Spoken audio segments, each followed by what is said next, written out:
People's north east চাই থকা দৰ্শকক এই মুহূৰ্তত এটা ডাঙৰ খবৰ দিছো বিগ ব্ৰেকিং নিউজ এই মুহূৰ্তত লৈ আহিছো দৰ্শকৰ বাবে অসম মেঘালয়ৰ মাজত শেহতীয়া সংঘাতক লৈ দুই ৰাজ্যৰ মাজত যি বৈঠক অনুষ্ঠিত হৈছিল কইনাধৰাত সেই বৈঠক ইতিমধ্যে সমাপ্ত হৈছে আৰু তাৰ পাছতেই মন্ত্ৰী অতুল বৰাই সংবাদ মেল আয়োজন কৰিছিল সংবাদ মেলত কেইবাটাও বৃহৎ মন্তব্য কৰা হৈছে মেঘালয়ত যি ধৰণৰ অসমীয়াৰ ওপৰত আক্ৰমণ চলিল সেই ঘটনাক এতিয়া দুখ প্ৰকাশ কৰিছে মেঘালয় চৰকাৰৰ তৰফৰ পৰা মেঘালয় চৰকাৰে কৈছে যে অসমীয়া বাহনত আক্ৰমণৰ ঘটনাত আমি অত্যন্ত দুখিত ভৱিষ্যতে যাতে এনে ধৰণৰ কোনো কাৰ্য নহয় এনে ধৰণৰ কোনো কাণ্ড সংঘটিত নহয় তাৰ বাবে দুইখন ৰাজ্যই কেইবাটাও সিদ্ধান্ত গ্ৰহণ কৰিছে অসমৰ যিসকল যাত্ৰী বৰ্তমান সময়তো মেঘালয়ৰ বিভিন্ন প্ৰান্তত আবদ্ধ হৈ আছে সেই প্ৰতিগৰাকী যাত্ৰী সুকলমে অনাৰ দায়িত্ব চৰকাৰে গ্ৰহণ কৰিছে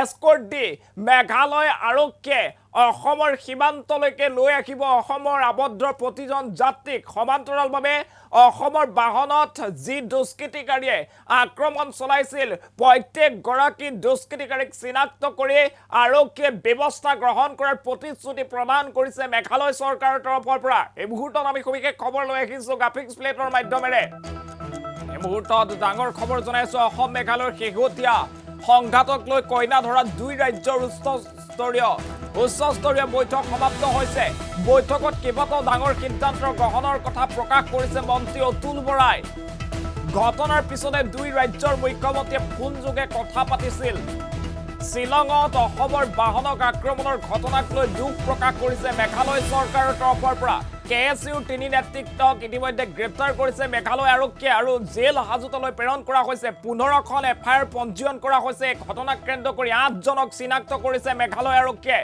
এই ঘটনাৰ তদন্তৰ বাবে বিশেষ তদন্তকাৰী দল এছআইটি গঠন কৰিব মেঘালয় চৰকাৰে 37শ অসমৰ বাহন নিৰাপদে অসমলৈ উভতাই অনা হৈছে এই কথা স্পষ্ট কৰা হৈছে সংবাদ মেলত মেঘালয় চৰকাৰলৈ 379টা ফোন কৰিছে অসমৰ আবদ্ধ যাত্ৰীয়ে সেইসকলক শীঘ্ৰেই পৰৱৰ্তী 24 ঘণ্টাত এস্কৰ্ট কৰি অসমলৈ উভতাই অনা হ'ব প্ৰতিগৰাকী আবদ্ধ যাত্ৰীক দুই ৰাজ্যৰ মাজত এনে ধৰণৰ বিবাদ মীমাংসাৰ বাবে গঠন কৰা হ'ব যৌথ সমিতি আৰু দুই ৰাজ্যৰ মাজত এনে ধৰণৰ বিবাদ হলে সেই যৌথ সমিতিয়ে শীঘ্ৰেই কাম কৰিব বুলি উল্লেখ কৰা হৈছে সমান্তৰালভাৱে মেঘালয় আৰক্ষী আৰু অসম আৰক্ষীয়ে যৌথভাৱে কাম কৰিব পৰিস্থিতি নিয়ন্ত্ৰণলৈ নহা পৰ্যন্ত দুই ৰাজ্যৰ মাজত সংঘাতে ভয়ংকৰ ৰূপ ধাৰণ কৰা দেখিবলৈ পোৱা গৈছে অসমৰ বাহন মেঘালয়ত প্ৰৱেশ কৰিবলৈ দিয়া হোৱা নাই মেঘালয়ৰ বাহন অসমত প্ৰৱেশ কৰাত বাধা প্ৰদান কৰা হৈছে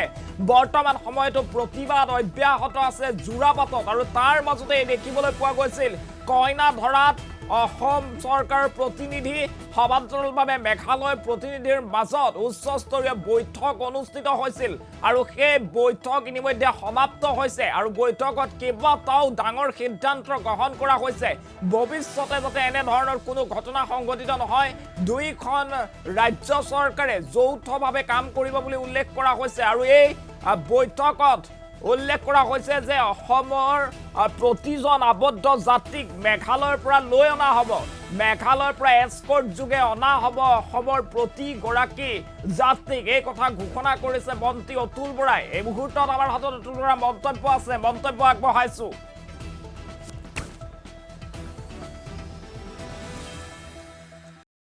মেঘালয় চৰকাৰৰ হৈ আজি ডেপুটি চিফ মিনিষ্টাৰে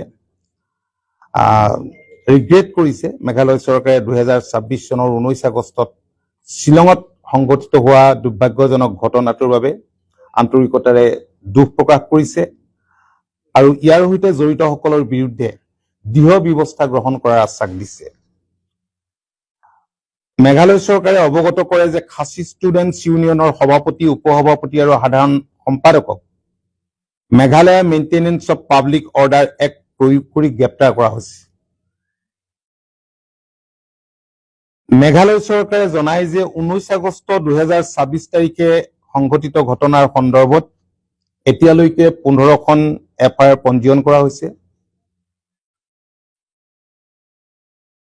তিনি দুষ্কৃতিকাৰী চিনাক্তকৰণ 19 আগষ্ট 2026 তাৰিখে সংঘটিত ঘটনাৰ সৈতে জড়িত 5জন মুখ ঢকা ব্যক্তিক এতিয়ালৈকে চিনাক্ত কৰা হৈছে আৰু বিশেষকৈ অসমত পঞ্জীয়নভুক্ত বাহনত আক্ৰমণ চলোৱা ঘটনাৰ সৈতে তেওঁলোক জড়িত আছিল। বিশেষ তদন্তকাৰী দল গঠন মেঘালয় চৰকাৰে জনায় যে শ্বিলঙত সংঘটিত ঘটনাৰ সৈতে জড়িত সকলো দুষ্কৃতিকাৰীক চিনাক্ত কৰিবলৈ বিশেষকে অসমত পঞ্জীয়নভুক্ত বাহনত আক্ৰমণ চলোৱা লোকসকলক চিনাক্ত কৰি আইন অনুসৰি তেওঁলোকৰ বিৰুদ্ধে গোচৰ চলাবলৈ এটা বিশেষ তদন্তকাৰী দল গঠন কৰা হ'ব।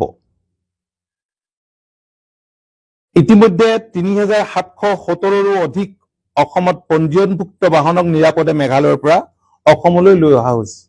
আলোচনা চলি থকাৰ সময়তো আজি বহুকেইখন পঞ্জীয়নভুক্ত অসমত পঞ্জীয়নভুক্ত বাহনত বহু লোক তাৰ পৰা আহি আছে বুলি আমাক মেঘালয় চৰকাৰৰ তৰফৰ পৰা জনোৱা হৈছে। ইয়াৰ উপৰিও অসম কণ্ট্ৰল ৰুমলৈ ৫৪টা জৰুৰী ফোন আহিছে, য'ত ১৭৫ জন লোক জড়িত। তেওঁলোকক স্থানান্তৰৰ ক্ষেত্ৰত সহায় আগবঢ়োৱা হৈছে। ইয়াৰ ভিতৰত ২২খন ব্যক্তিগত বাহন আৰু ৫খন পৰ্যটক বাহন আছে। মেঘালয় চৰকাৰে জনায় যে তেওঁলোকৰ কণ্ট্ৰল ৰুমলৈ এতিয়ালৈ ৩৭৯টা জৰুৰী ফোন আহিছে। মেঘালয়ত পূৰ্বে আবদ্ধ হৈ থকা অধিকাংশ যাত্ৰী আৰু বাহন, যাৰ ভিতৰত ৪০২খন আৰু ৫০০খন বাহন আছিল, উমিয়াম হ্ৰদ অংশকে ধৰি গুৰুত্বপূৰ্ণ যাতায়াত কৰিডৰসমূহ অতিক্ৰম কৰি সফলতাৰে আগবাঢ়িছে। এতিয়াও অসমলৈ স্থানান্তৰ কৰিবলগীয়া যিকোনো যাত্ৰী বা বাহনক পৰৱৰ্তী ৪৮ ঘণ্টাৰ ভিতৰত নিৰাপদে এস্কৰ্ট কৰি অসমলৈ লৈ অহা হ'ব। অসমলৈ উভতি আহিব বিচৰা প্ৰতিজন পৰ্যটক বা বাহনক সহায় আৰু নিৰাপদ এস্কৰ্ট প্ৰদান নিশ্চিত কৰিবলৈ বিশেষ ব্যৱস্থা গ্ৰহণ কৰা হ'ব। অসমৰ IG স্পেচিয়েল ব্ৰাঞ্চ আৰু মেঘালয়ৰ IG ল এণ্ড অৰ্ডাৰৰ মাজত এটা বিশেষ সমন্বয় ব্যৱস্থা আৰু নিৰ্দিষ্ট হেল্পলাইন স্থাপনৰ সিদ্ধান্ত লোৱা হয়। আবদ্ধ হৈ থকা লোকসকলক বিচাৰি উলিওৱা আৰু তেওঁলোকক সহায় কৰাৰ বাবে এটা অনলাইন সহায়ক মঞ্চও সক্ৰিয় কৰা হ'ব। WhatsApp 9181014888, landline 0361238111। পৰিস্থিতি সম্পূৰ্ণৰূপে স্বাভাৱিক নোহোৱা পৰ্যন্ত এই সমন্বয় ব্যৱস্থা কাৰ্যক্ষম হৈ থাকিব। আন্তঃৰাজ্যিক সীমান্তত উদ্ভৱ হোৱা দৈনন্দিন সমস্যাসমূহ তৎকালীনভাৱে সমাধান কৰাৰ বাবে নংপুৰ উপায়ুক্ত আৰু কামৰূপ মহানগৰৰ উপায়ুক্তৰ লগতে দুয়োখন জিলাৰ সমপৰ্যায়ৰ আৰক্ষী বিষয়াসকলক লৈ স্থায়ী জিলা পৰ্যায়ৰ যৌথ সমিতি গঠন কৰা হ'ব।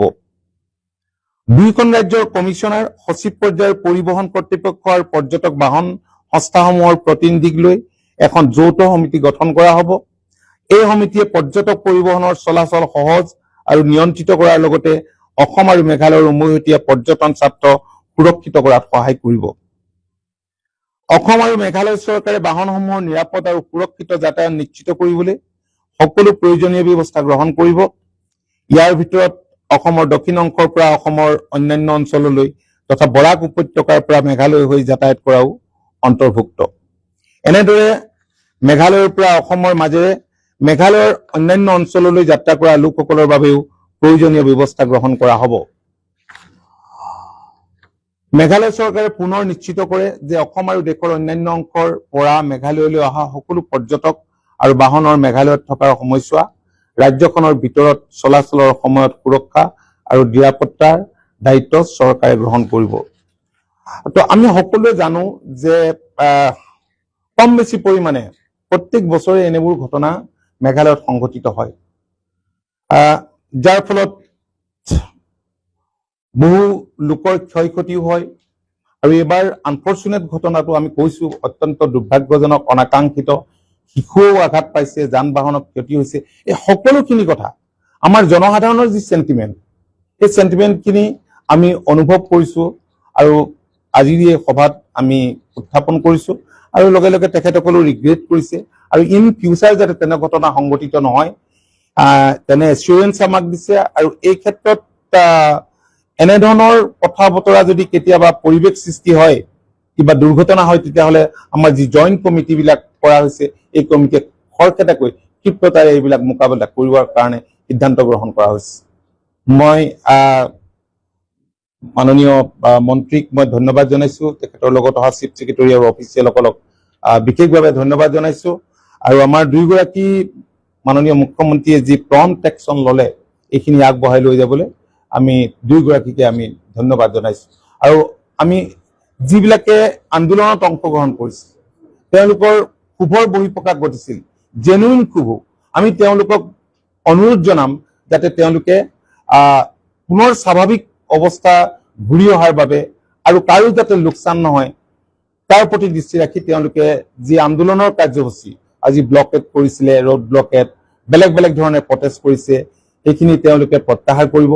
আৰু আমি মেঘালয়ৰ জনসাধাৰণকো আৰু অসমৰ জনসাধাৰণকো দুয়োখন ৰাজ্যৰ জনসাধাৰণক আমি স্বাভাৱিক অৱস্থা ঘূৰাই অনাৰ কাৰণে তেখেতসকলক আমি বিনম্ৰৰে অনুৰোধ জনাইছো। কাৰণ মেঘালয়ৰ লগত আমাৰ সম্পৰ্ক বহু পুৰণি, যুগমীয়া সম্প্ৰতি, এই সম্প্ৰীতি বহুত যুগমীয়া, সমন্বয় যুগমীয়া। গতিকে এইটো যাতে অটুট থাকে আৰু কোনো নিষ্ক্ৰিয়ান্তে যাতে এনে পৰিস্থিতিৰ সুযোগ লৈ ঘটনা কৰিব নোৱাৰে তাৰ প্ৰতি চকু দিবলৈ আমি বিশেষভাৱে মেঘালয় চৰকাৰক আমি অনুৰোধ জনাইছো। আৰু আমাৰ চৰকাৰো এই ক্ষেত্ৰত সচেতন হৈ আছে।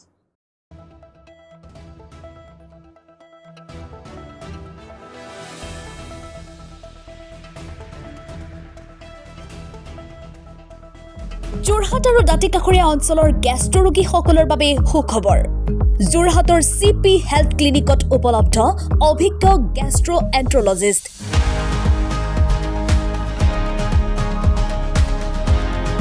প্ৰতি সোমবাৰৰ পৰা শনিবাৰলৈ পুৱা 10 বজাৰ পৰা সন্ধিয়া 8 বজালৈ আপোনাৰ সেৱাৰ বাবে উপলব্ধ থাকিব অভিজ্ঞ gastroenterologist doctor Rajib Kumar Bora.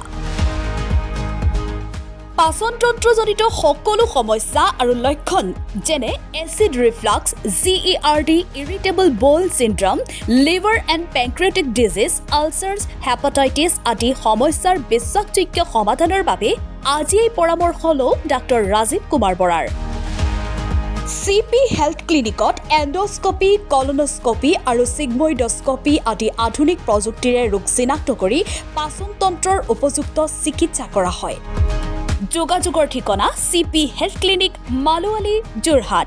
Phone number 9387114520 আৰু 9365582339।